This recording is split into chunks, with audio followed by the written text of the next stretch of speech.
starting things off with clotting, right? We have some sort of integrity of the blood compartment is compromised, say, through a tear in the blood vessel wall, right?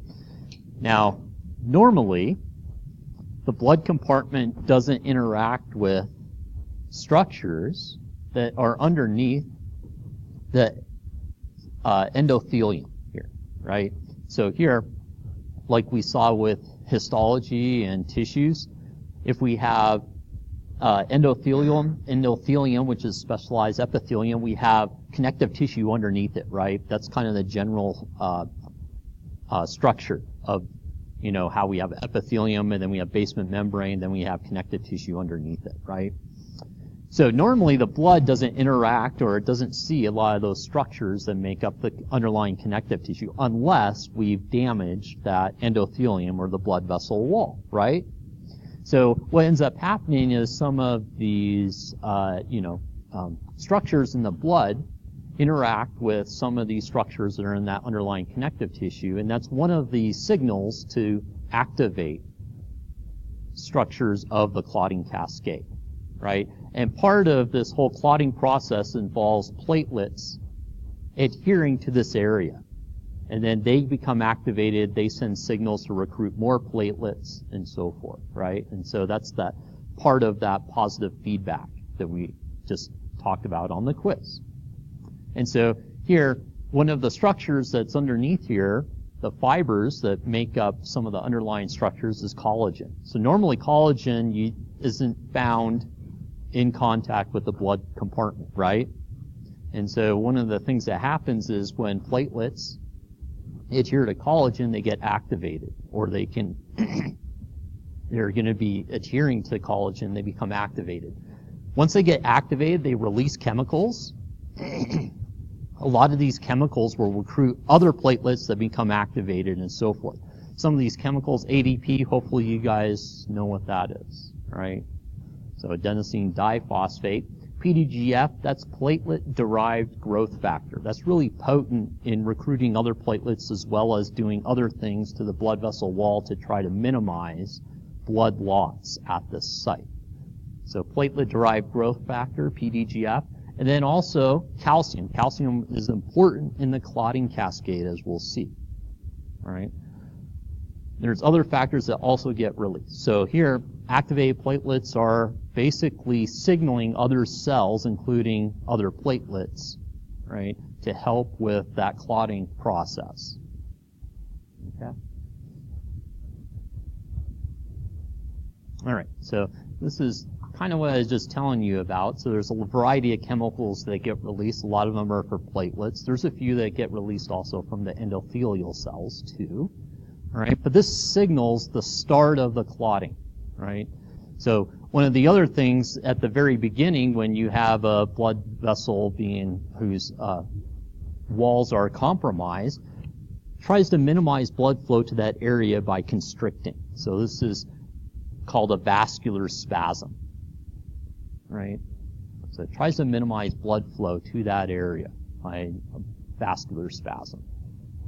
So you do this, for instance, if someone has a severe bleed out in the field, right? You tie what around?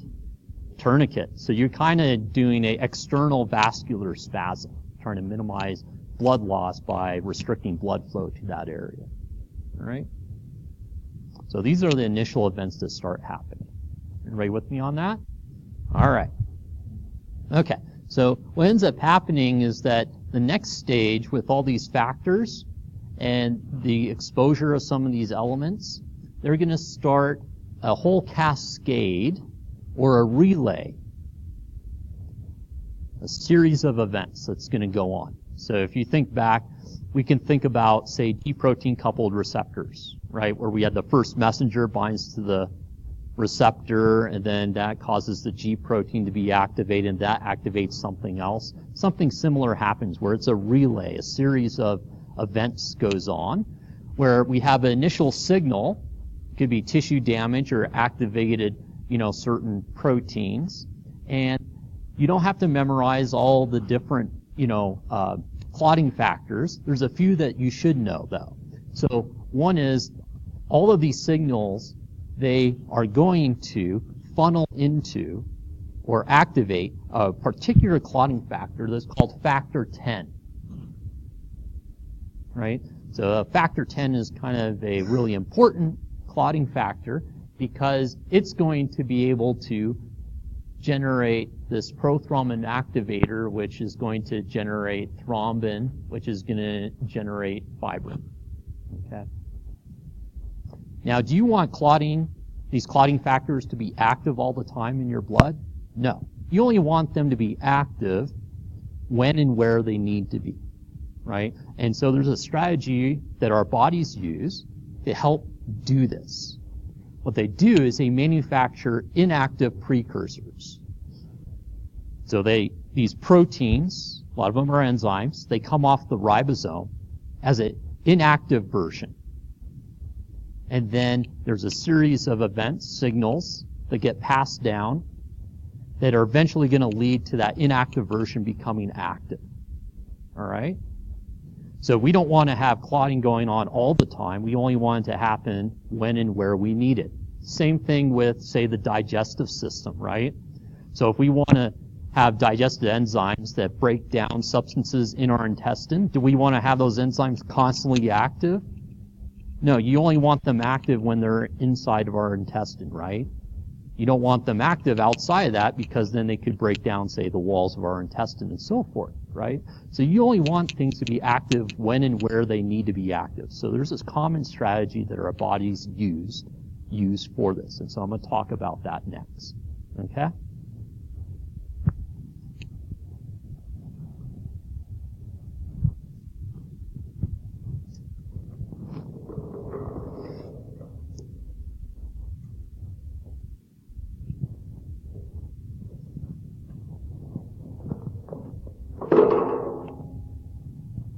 All right, so this strategy involves these inactive versions of the protein that come off the ribosome. In general, these things are called zymogens. All right, zymogens.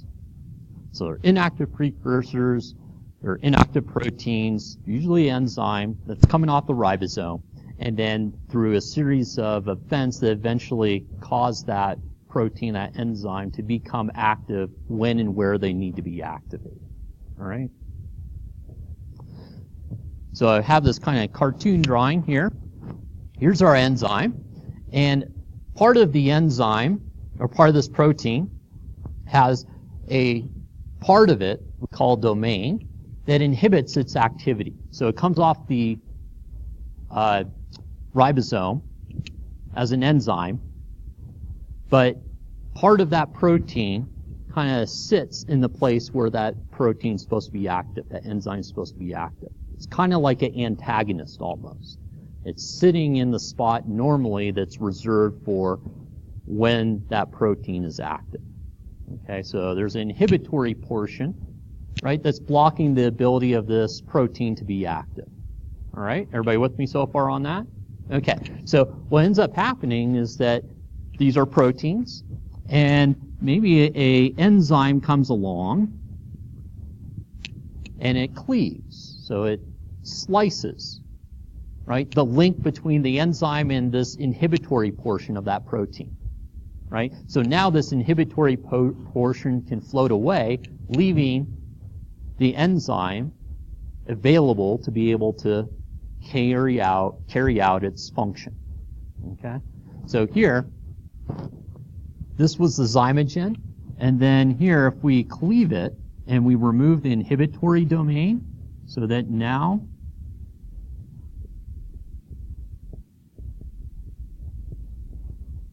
all we're left with is the active version. It's no longer being inhibited, right, by this. Everybody with me on that? Okay. So normally proteins, they're not kind of linear molecules, right? We know that they're folded on each other, right? So that's why I kind of drew this squiggly thing over here. All right. So here's our kind of active or enzyme, and normally, in order for it to carry out its function, it has a active site where things are supposed to bind to it.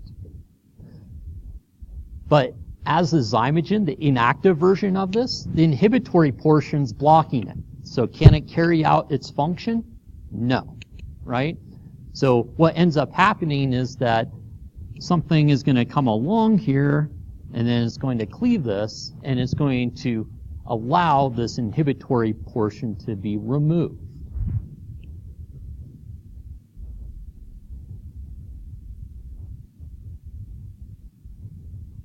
Right? So now it's activated. All right? Everybody with me? Okay? So let's talk about this with respect to our clotting cascade. Let's say that there's an important part of the clotting cascade that has a zymogen involved, and the inactive version of this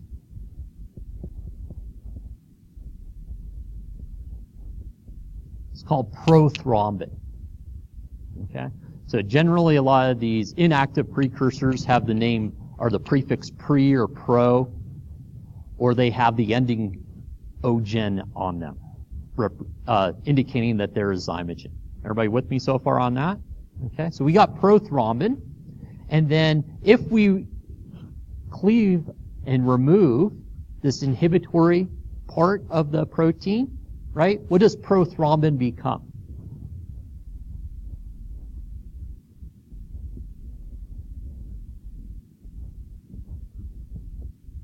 Thrombin, right?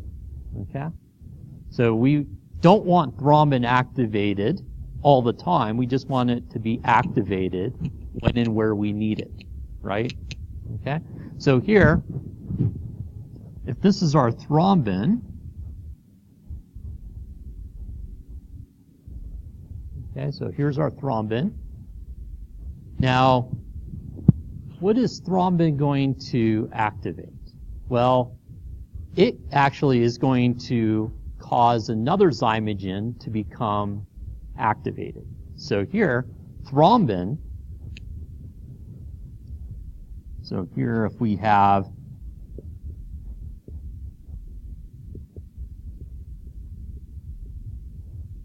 fibrinogen, right? So if it's an inactive precursor, right, a zymogen, it means that it has some sort of inhibitory domain on it, right? Okay. In order to activate it, we need to remove that inhibitory domain, right? So here, what does thrombin do? Thrombin is going to cleave that inhibitory domain off, and fibrinogen becomes what? Fibrin.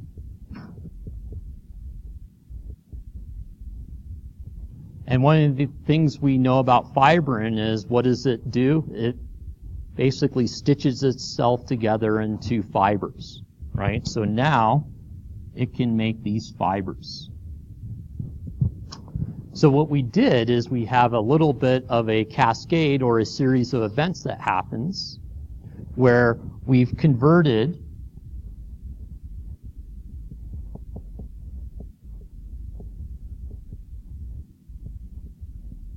prothrombin to thrombin, and then thrombin converted fibrinogen to fibrin, right? Okay? And this is really how a lot of the clotting cascade works, is that we have a bunch of inactive precursors, and then that signal sets off a series of events where one protein converts another protein into its active form. That active form of that protein converts another protein into its active form, right? And so on. It goes through that whole series of events. The important ones are going to be down here that you should know about is factor 10, thrombin activating factor, and then going from prothrombin to thrombin, and then fibrinogen to fibrin, right? That whole series of activations that goes on is converting an inactive version of that enzyme to an active version. And it happens primarily through this whole cleavage process of removing some sort of inhibitory part of that enzyme or protein. Does that make sense to folks? All right. Yeah.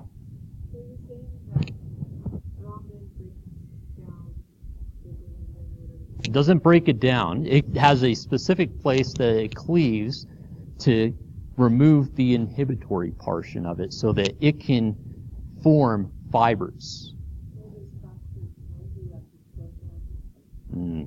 That's exactly what I'm saying. It's basically one passes off, kind of like a relay to the other, to the other, to the other, right? Exactly.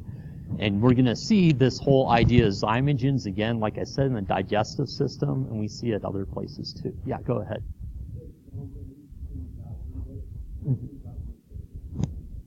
Oh, this was just, this also would be cleaved by the thrombin activating factor. Yeah, so this is just kind of a linear version of what I drew over here. So proteins normally aren't just linear. They're kind of folded on top of each other, right? Yeah. Go ahead, Mary. Yeah, so factor 10, that's kind of where the two different pathways converge, right? So I'm going to pull that slide up and again, all right? And so that's where, once factor 10 gets activated, then it's going to activate the thrombin activating factor, which is then going to convert prothrombin to thrombin, and then thrombin is going to convert fibrinogen to fibrin. So let me pull up that slide again, all right?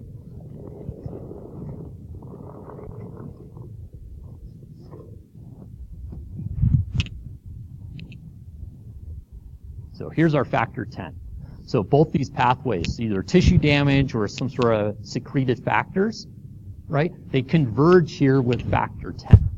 And once factor 10 gets activated, then we have a prothrombin activator that converts prothrombin to thrombin, which converts fibrinogen to fibrin, and then the fibrin can stitch itself together into fibers that are going to mesh together and enclose or trap platelets and perhaps red blood cells and so forth to form a clot.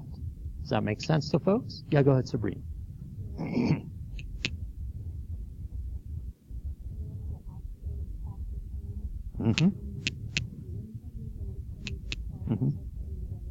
A lot of times they both get activated, and so you have to start off with the initial signal. So it's either exposure to some of those substances that blood's not normally exposed to, like collagen and so forth, or secreted factors from, say, the platelets and so forth.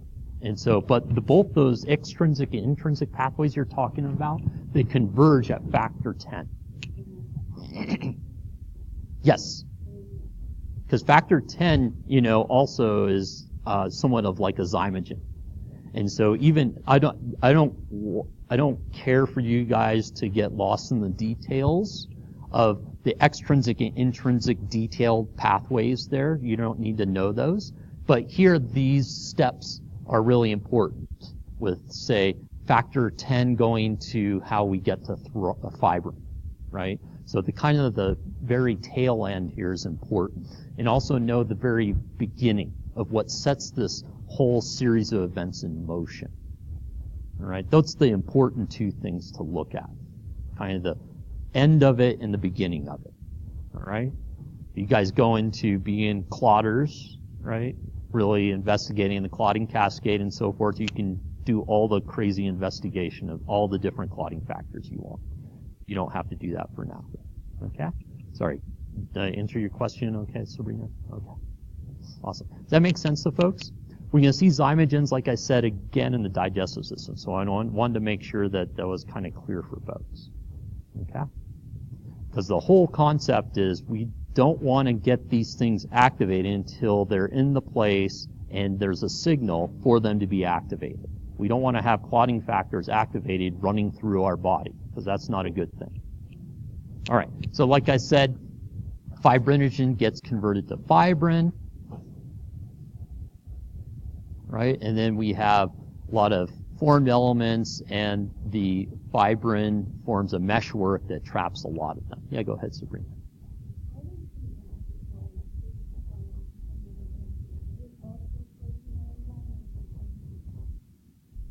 There are inhibitors to localize where this clotting happens. and there's proteins. Yeah, and what we're not talking about is a lot of these clotting factors are localized to certain areas on the formed elements in cells, so that the actual clotting doesn't spread past where it needs to be. So I'm kind of doing broad strokes because there's a lot of biochemical details we're not going to talk about. But there is, ability to make sure that that clotting doesn't happen too far away. Now, one of the other things is that I should mention, if you look back, there is secretion of calcium. Calcium is really important. It helps with localizing some of these clotting factors so that they don't get out of where they're supposed to be. And vitamin K is really important in order for several clotting factors to be manufactured correctly. Right? So you do not have to memorize this, but here's our factor 10 that gets converted into the active form of factor 10, right? And that's the thrombin activating factor. And then we convert prothrombin to thrombin, fibrinogen to fibrin, right? So that's the part we need to want to understand, okay?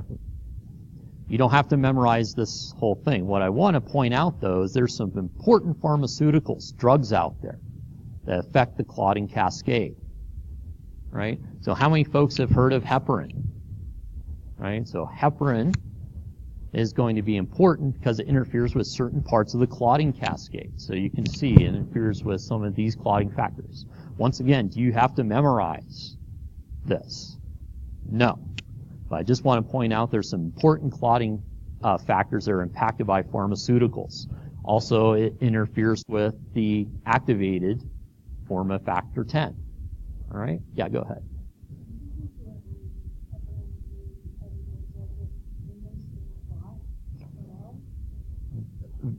They have impaired clotting, so they can clot, but it generally takes a lot longer, and generally a lot of bad things happen before they can get a clot that is going to be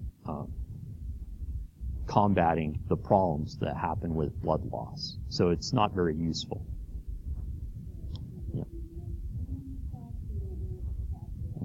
Yeah, that's a big problem. One of the other drugs you see on here is, warfarin, also known as Coumadin. How many folks have heard of Coumadin or warfarin? So there's a narrow therapeutic index on this. So warfarin's also known as rat poison, okay? And the reason is because it interferes with the ability to make active forms of certain factors. It interferes with vitamin K, which is important to make these factors for the clotting cascade. Okay? And you have to monitor individuals that are on warfarin or Coumadin very closely because they can have a lot of problems because of this. So they can be bleeding out, for instance, right, if their warfarin or Coumadin levels are too high. So individuals that are on this medication are constantly being monitored for their warfarin levels. Now, since it is interfering with vitamin K, which is important in order to make some of these factors, clotting factors, right? If someone has too much warfarin, right, how could you combat that? Adding vitamin K, right? So one of the classic ways to try to reestablish, some ability for these individuals to clot is to add back vitamin K. Absolutely. Okay? Right? Yeah.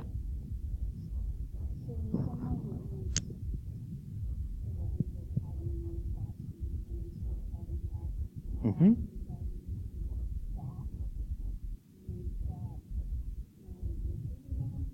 It could, but it depends upon, whether that vitamin K is limiting or not. Because they may have plenty of vitamin K, adding more isn't going to necessarily impact them. There may be other things involved. Remember, these clotting factors are proteins, and proteins come from genes. So they could have genetic mutations, hereditary genetic mutations that impact this, right? In order to make the clotting factors, there's enzymes that are important for that. Those also come from genes. So it's actually a very complicated process that could be impacting other parts of this manufacturing of the clotting factors. Yeah, absolutely. Yeah, go ahead, Charles. Mm-hmm.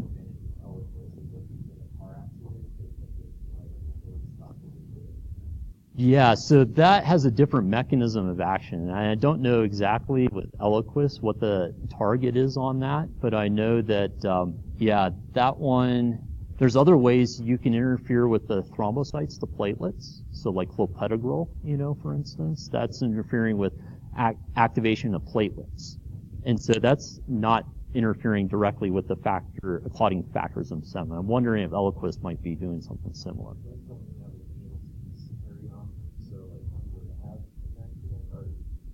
You mean like vitamin K for someone?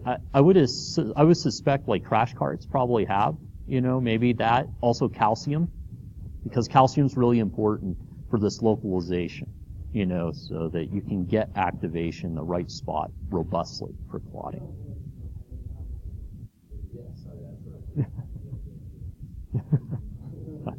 Yeah, great questions, you guys.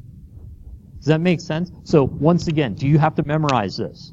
No, right? This is just here for you guys to take a look at. There's some really important pharmaceuticals out there for clotting. Now, the other part of this is once that clot is resolved, we have to remove the clot. And so that's this other part where we get plasminogen that gets converted to plasmin, which is going to then chop up the fibrin, right? And we get removal of the clot there. All right? Does that make sense to folks? Okay. So we talked about how clots form. Clot dissolution, or breaking up the clots, which is something that you guys took a look at in the clotting homework, right? Where we get plasminogen. So OGEN refers to this being a zymogen, right? So it's an inactive form. It gets converted to the active form of plasmin. Plasmin's the enzyme that can cleave fibrin, right, to enhance clot dissolution. Okay. Yeah, go ahead. Mm-hmm.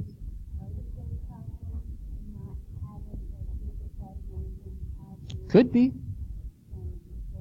Right, yeah, it could be, certainly. Yeah. So they may have a problem with being able to dissolve clots. Right? That's certainly one way to go, right? People who have, elevated clotting, problems, right? So here, what converts plasminogen to plasmin? Well, there's a tissue plasminogen activator. There's also a uroplasminogen activator. There's two forms, okay? Comes from two areas. But basically, it's that whole idea of a series of events like we talked about, right? Where this gets released, and then it's going to cause plasminogen to become plasmin, and then you get clot dissolution. All right? Make sense to folks? All right, so the last few slides here in this lecture are about review of looking at plasma components and what their functions are. This is what we talked about at the very beginning of this discussion, right? And then the last slides are the review slides. All right. Okay? Does that make sense to folks? All right. So let me ask you guys, do you guys have any questions over the clotting related homework? Did the things make sense to you? Right? Did any other questions come up that were unclear when you guys were answering those? No? People were good? Made sense? How clots form and how they get dissolved makes sense? Sorry, go ahead, Sabrina.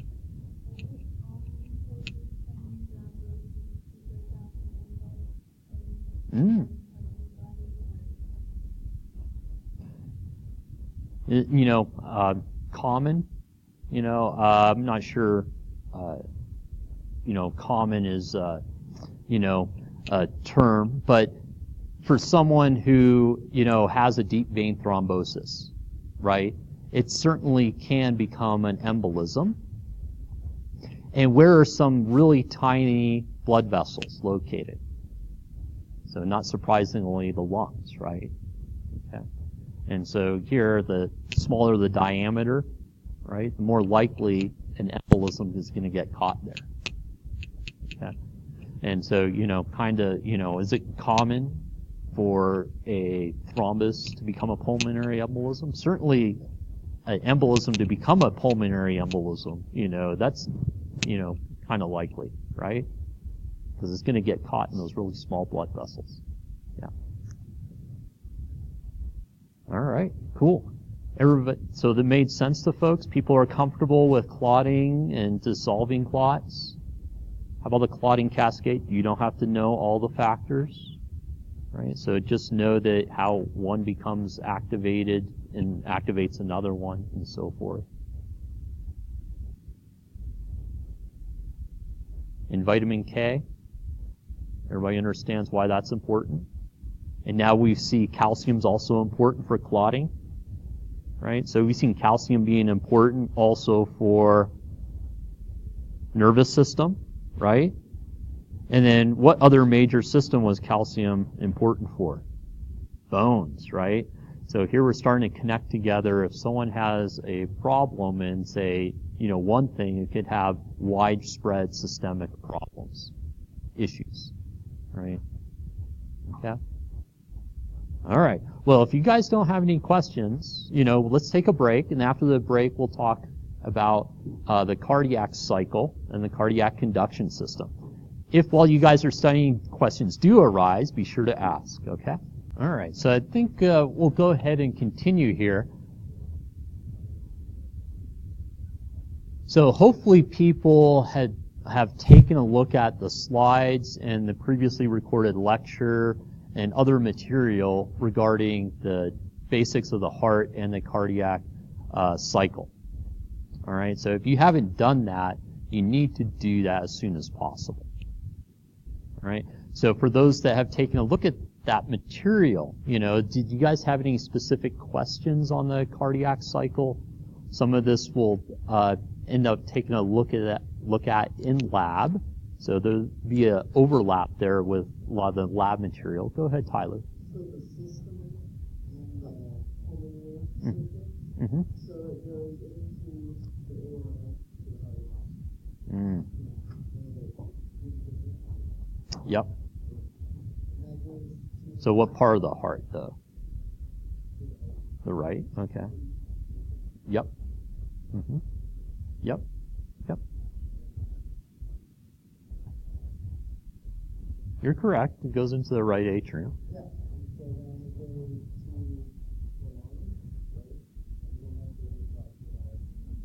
right? Mm-hmm. Mm-hmm. And then the blood from the lungs, what part of the heart is that blood going to? The left. Right? Okay. And so, you've got to make sure to understand, that the heart's kind of a one-way pump. That blood in a normal individual isn't going directly from one side of the heart to the other. Okay. Sorry, go ahead, Holly.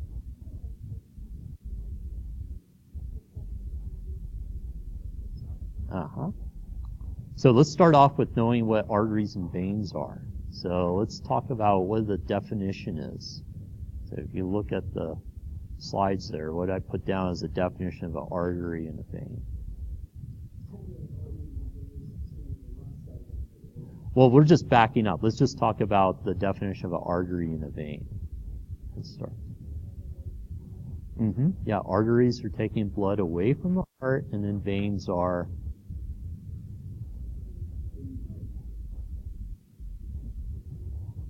back to the heart. So veins are taking blood back to the heart. Arteries are taking blood. Exactly. And that's a really important point because a lot of times people just think artery, that has to have the more highly oxygenated blood. That's not necessarily the case, right? So here, the blood is being pumped from the heart to the lungs to be oxygenated. Since blood's going away from the heart, would we call that an artery or a vein? Artery, right? But it doesn't have the more oxygenated blood because it hasn't reached the lung yet, right? So here, that pulmonary artery has the less oxygenated blood, and then after it gets oxygenated, it has to go back to the heart, right? So if blood's going back to the heart, do we call that an artery or a vein? A vein, right? But now it has a more oxygenated blood, right? But that's the pulmonary vein. Is it making sense? Right? So it's a great question. A lot of times it becomes confusing for students because they think that just because it's artery, it has a more oxygenated blood. It's a vein, it has a less oxygenated blood. But that gets reversed in the pulmonary circuit. Yeah, Sabrina.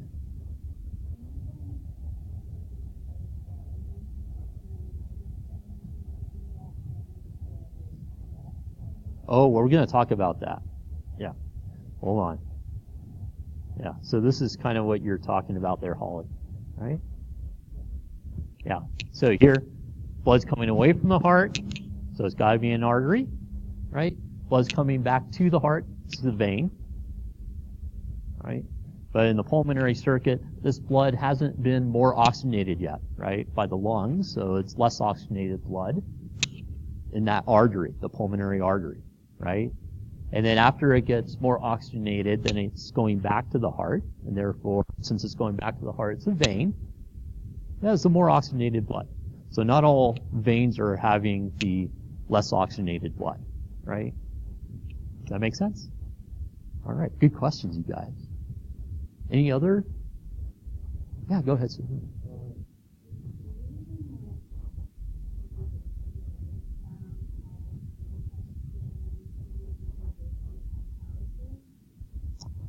Ooh, not necessarily. You know, the actual, it's possible that could be why, you know, but, you know, the right AV valve has 3 cusps, the tricuspid, right? And so here, you know, that, you know, so it's not necessarily, what is important is the shape of these semi-lunar valves. So semi-lunar comes from the term that they're half moon-shaped. So when blood tries to backflow, it fills that cup, causing those valves to close, right? So blood can't backflow.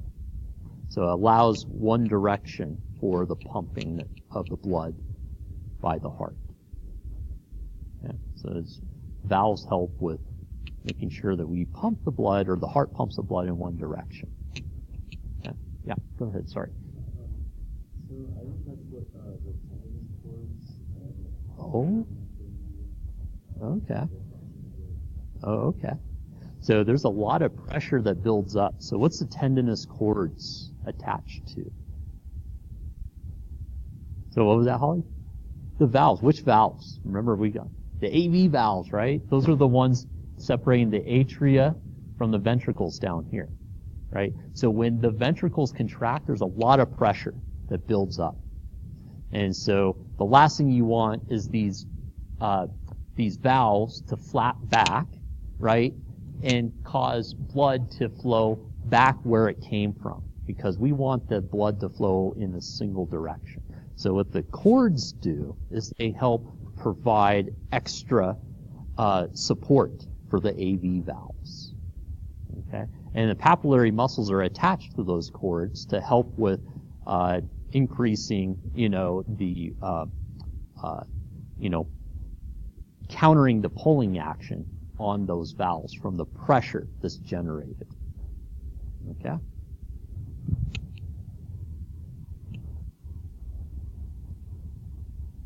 Right? So these valves here, they have a huge amount of pressure that gets pushed on them, right?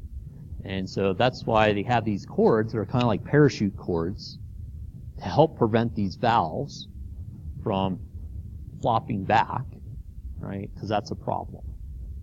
Okay? Good questions. Yeah. Any other questions? The cardiac cycle there? Because we're going to get to the one that you were talking about. That's the one I want to make sure to talk about. Because we'll talk about that when we get into the talking about blood pressure. All right.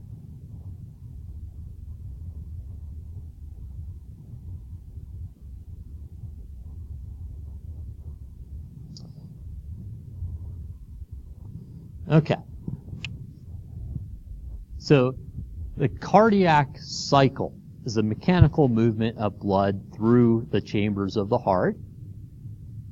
And this is somewhat of a summary of that, where we have blood coming in through the inferior and superior vena cava into the right atrium. And then the atria are the blood's going to flow through that right AV valve into the right ventricle. Okay? And so it passively starts filling that right ventricle with blood. And then the last little bit of that blood that's that fills the ventricle is pushed in by what we call atrial systole. So anybody remember what systole means? Squeezing or contracting, right? So here we have atrial systole that's kind of pushing the last amount of blood into the ventricles. Okay? Right? And then we have some relaxation that goes on where the ventricles start to squeeze, but they haven't squeezed enough to open up the valves to release the blood from the ventricles yet. Eventually they do squeeze enough, and then we have release of the blood from the ventricles. The right ventricle is ejecting blood that's going to be destined for the pulmonary circuit, so the lungs. Where is the blood from the left ventricle going? The body, systemically, right? So which one has a harder job, you think? The left ventricle, absolutely, because it has to pump blood throughout the whole body, right? So which one probably has more muscle mass? Left ventricle, right? So here we can talk about squeezing or contraction and systole. So we can talk about atrial systole, and then we can talk about ventricular systole, when the ventricles contract. Now what's diastole? Relaxation, right? So we can talk about atrial diastole, atrial systole, and then we start with ventricular systole, and then we end with ventricular systole, and then we finally have ventricular diastole. Okay? Right? And this starts us off back over here. Right? So it's a cycle. You end with the same as what you begin with. Okay? Everybody with me so far on this? Now, because we're interested in the blood that's being pumped to systemic tissues, generally we were focused on the blood that's in the left ventricle. All right? So here, the blood that is in the ventricle, left ventricle, before it has completed systole, right, is called the end diastolic volume. End diastolic volume. Okay? Now notice here that after the ventricles go through systole, there's still some blood left in the ventricles. So how much blood how can we figure out how much blood was ejected from the ventricles? Well, we know how much blood we started with, right? How much total blood was in the ventricles at end diastole, right? End diastolic volume, right? We know how much blood was left in the ventricles, right? After systole, after contraction, right? So how could we figure that out given those two pieces of information? We knew how much we started with, and then after the contraction we had some left over. How can we figure out how much was ejected? Subtract the two, exactly. That's exactly what you do. You have this much, you're left with this much, you subtract the two and you figure out the difference, right? So here we have the end diastolic volume, the end systolic volume, okay? This is the volume that is found in the ventricles at the end of diastole, end of relaxation, before systole started, okay? And then we have the volume of blood left in the ventricles after systole. So the amount of blood ejected from the ventricles, we call that stroke volume. Okay? Stroke volume. Let me just say one more thing, I'll get to your question. Okay? So here, stroke volume, say we have more ESV, right? So say we have more blood left over after systole, What is that doing to the amount of blood being ejected from that left ventricle? Is that going up or down? So if we have more blood left over, going down, right? Okay, which means, what do you think's happened to blood pressure? Also going down. We're not ejecting as much blood. So this is what I'm saying, is that stroke volume, we're circling back to this when we start talking about blood pressure. Okay, that's why it's really important. Sorry. Sabrina and then Tyler. Yeah.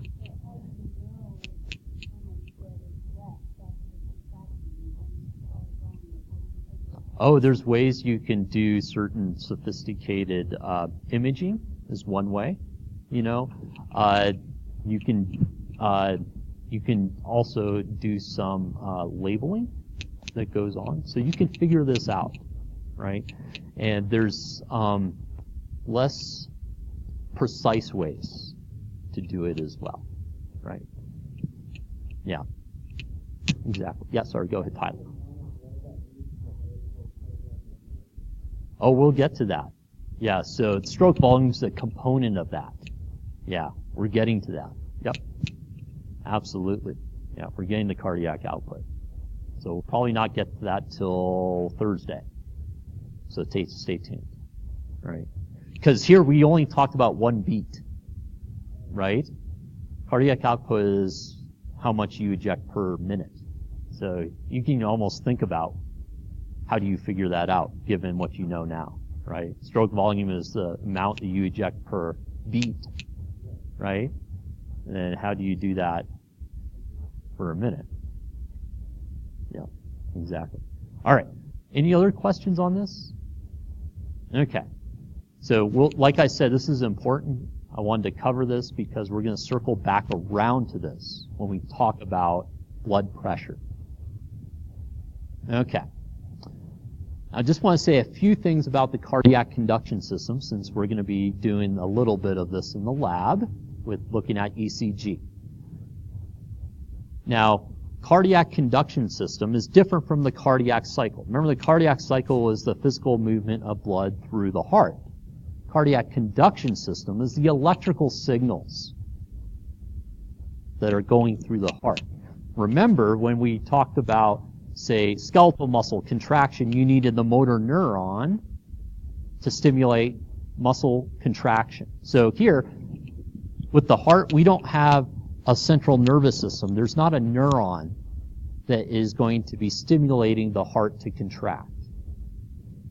It has its own cells that spontaneously, at a certain interval, cause parts of the heart to contract. All right, so it generates its own action potentials spontaneously without input from the nervous system. And remember, these electrical signals precede what happens with the physical contraction that goes on, right? So we get the electrical signal, then we get contraction. We get electrical signal, then we get contraction, right? What we pick up on the ECG is that electrical signal. Okay?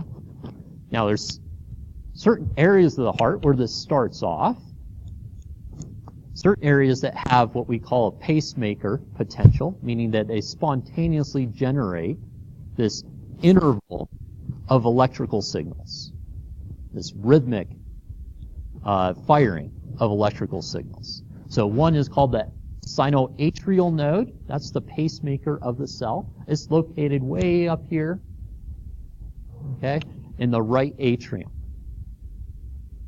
It depolarizes and then is going to send an electrical signal throughout the heart.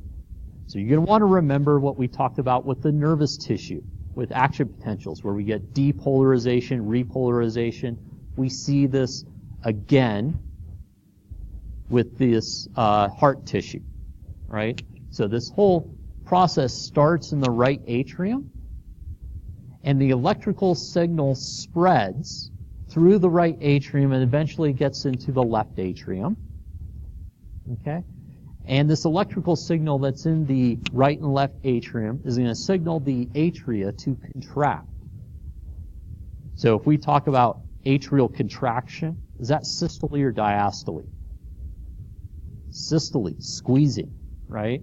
So this electrical signal precedes atrial systole.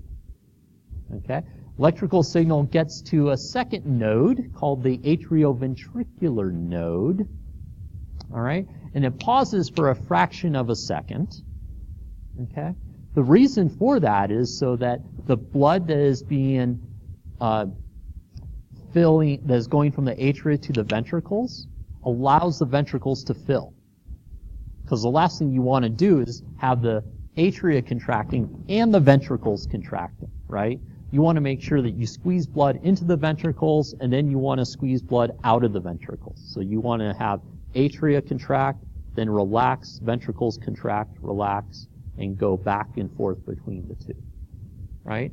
So here, the AV node is going to delay that signal a fraction of a second, and then it's going to propagate that electrical signal throughout the rest of the ventricular tissue so that the ventricles contract, right? And so this is the essence of the cardiac conduction system. So think about conducting electricity, right?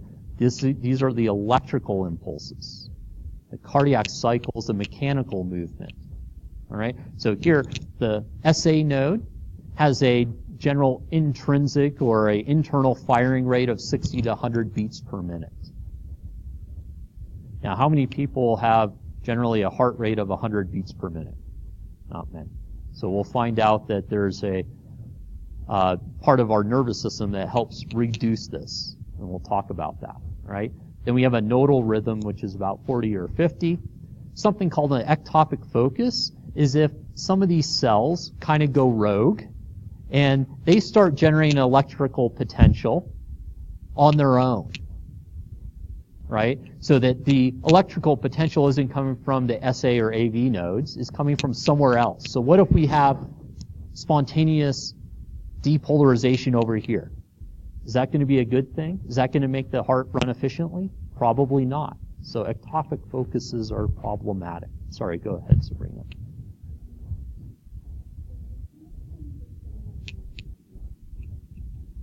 Oh, yeah.